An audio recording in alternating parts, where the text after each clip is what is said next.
ท่านผู้ชมเข้ามาสู่ระยะที่2ระยะสนทนาธรรมหัวข้อที่เราสนทนาในมื้อนี้ต่อจากเทปที่แล้วเราได้สนทนาธาตุทั้ง4สร้างระบบในร่างกาย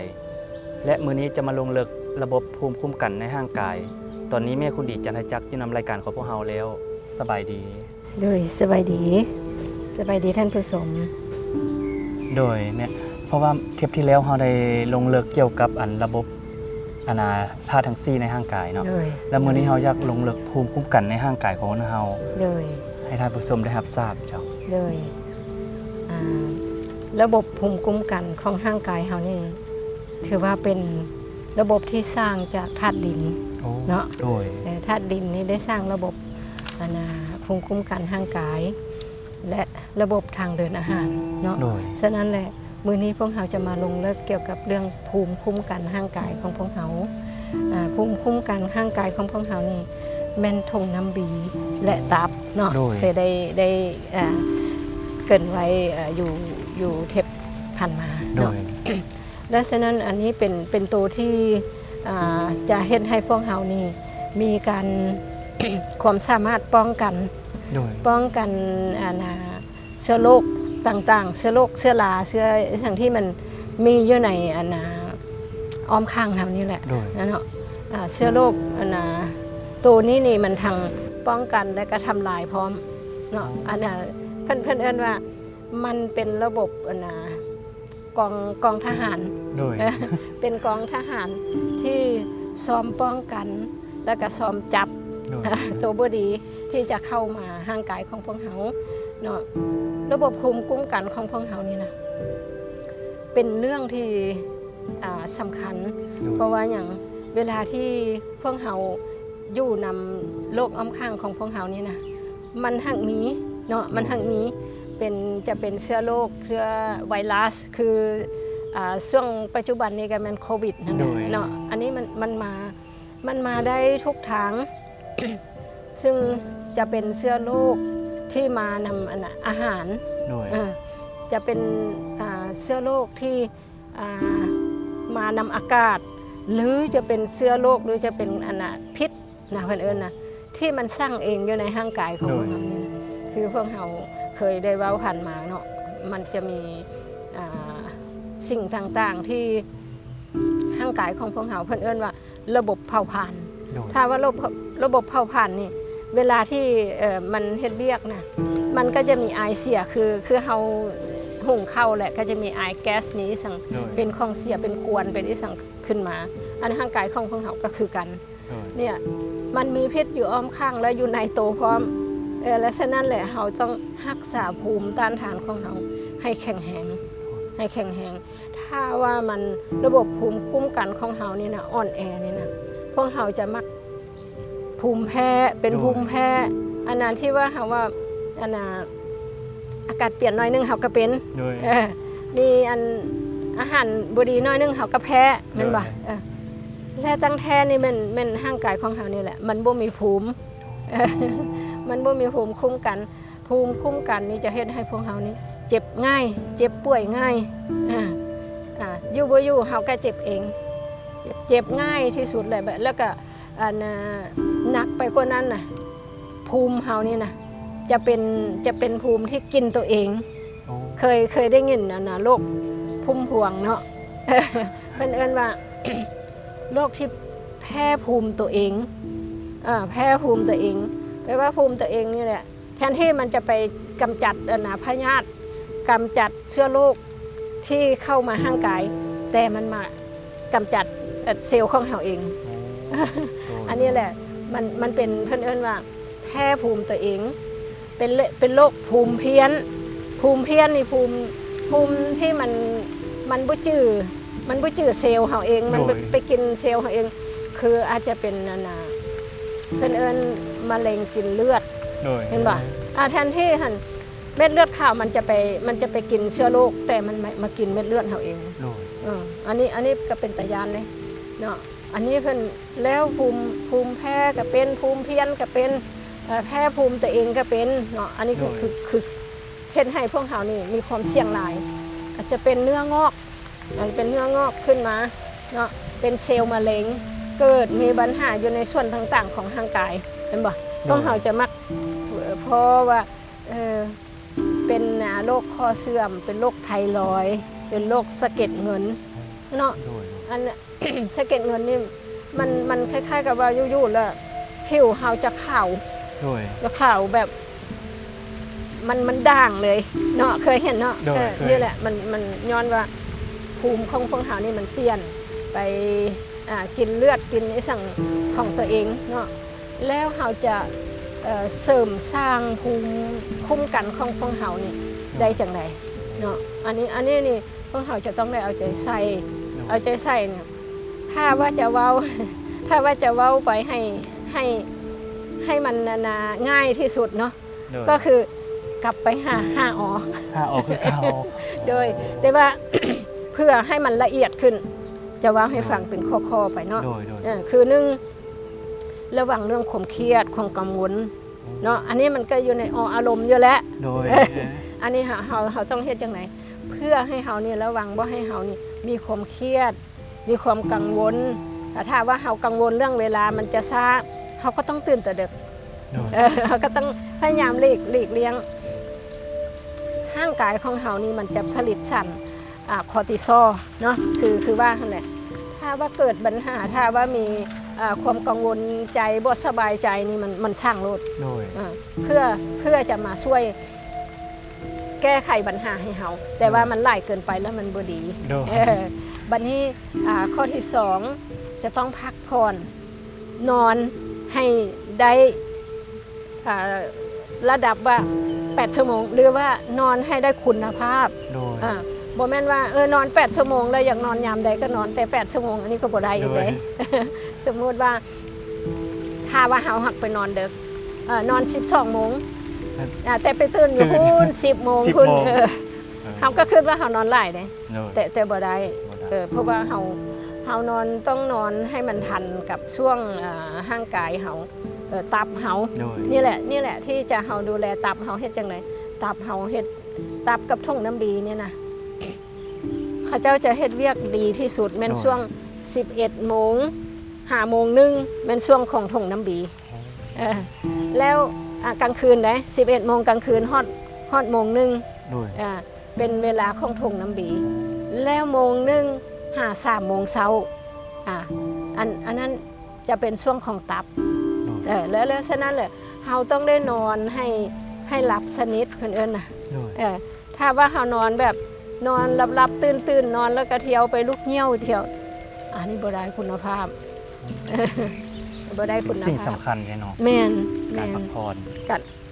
การพักผ่อนจะต้องพักผ่อนให้ดีนอนให้ได้คุณภาพเพื่อหยังเพื่อให้ได้โกรทฮอร์โมน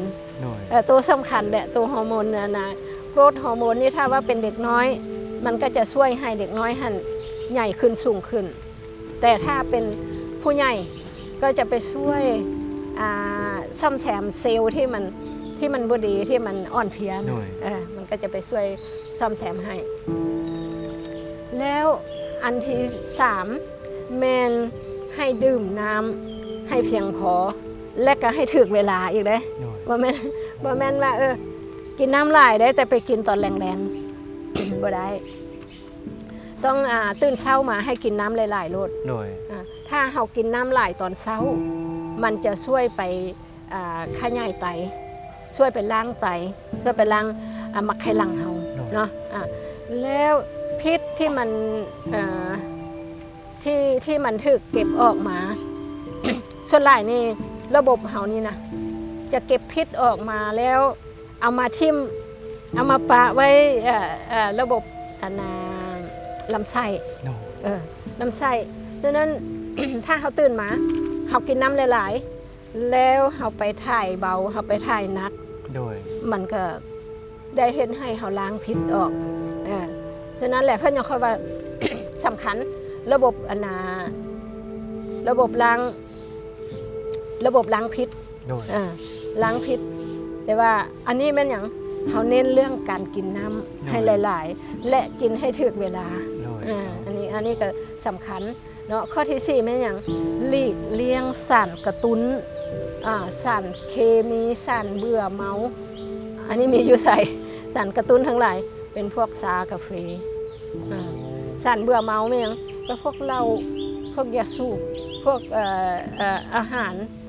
อย่างอาหารที่เขาเจ้าแช่ฮอร์โมนแช่ฟอกโมนนะแช่เพื่อบ่ให้มันบูดบ่ให้มันแห้วไว้บ่ให้มันเน่าไว้ฉะนั้นแหละอาหารนี่ก็มีความเสี่ยงที่เราจะได้รับพิษมาคือกันเนาะอาหารที่ปรุงแต่งหลายขั้นตอนเขาเอิ้นอย่าง process food เนาะอันนี้เห็นคือพวกเราจะเห็นนะ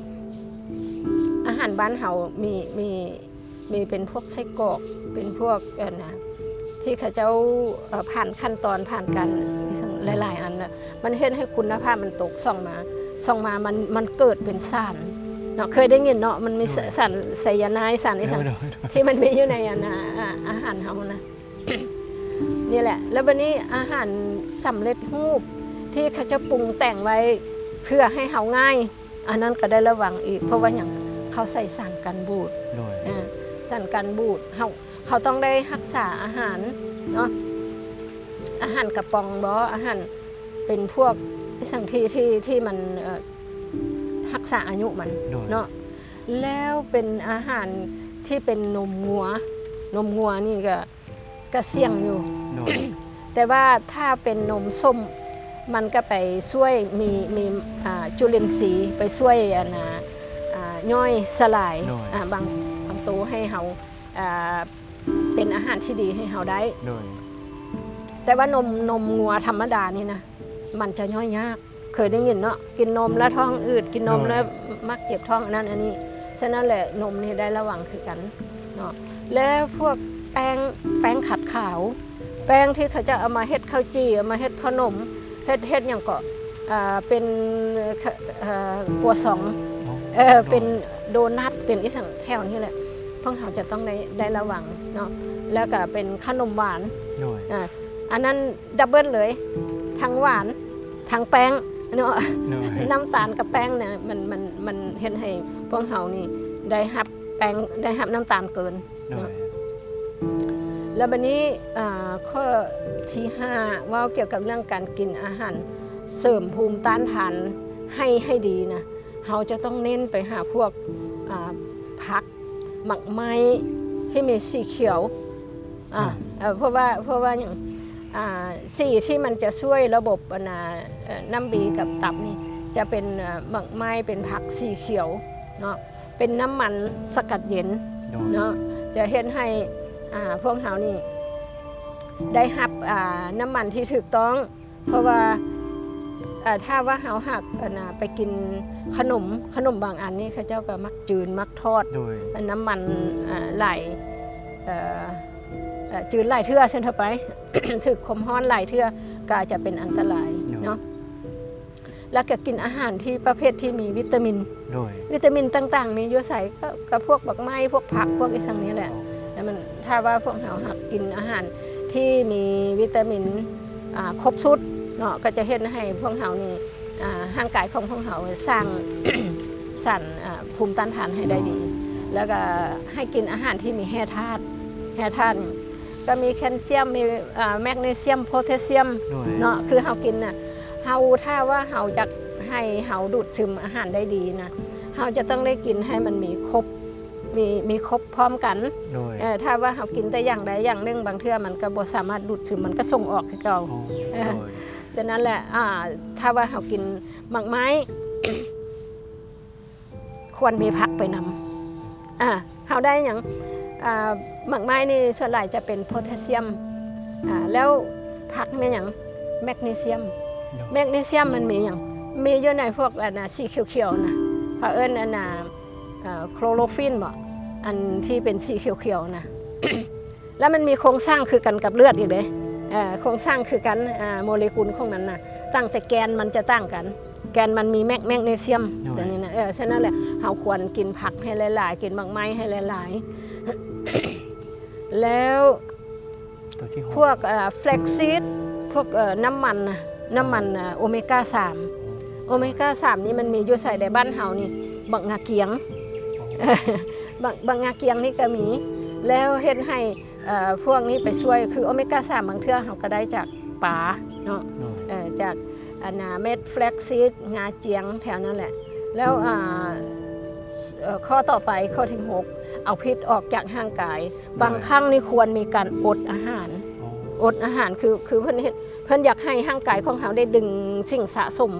ที่เราเอาเก็บเมียนหั่นน่ะออกมาใช้แดเนาะคันเช่นเราจะบ่มีเวลาอนามัยเนาะ เวลาอาบน้ำต้องให้อาบน้ำก่อนนอน3ชั่วโมงอันเนี้ยเวลาอย่างเพื่อให้เรานี่ได้มีการพักผ่อนร่างกายของเราแล้วสุดท้ายเราจะต้องได้รักษาจุลินทรีย์ตัวดีอยู่ในร่างกายของเราคืออาหารที่พวกเรากินนะให้เรามีผักมีพวกเป็นผักส้มผักกาดดองผักไอ้สั่งที่เราจะได้พวกจุลินทรีย์จะเห็นให้พวกเรามี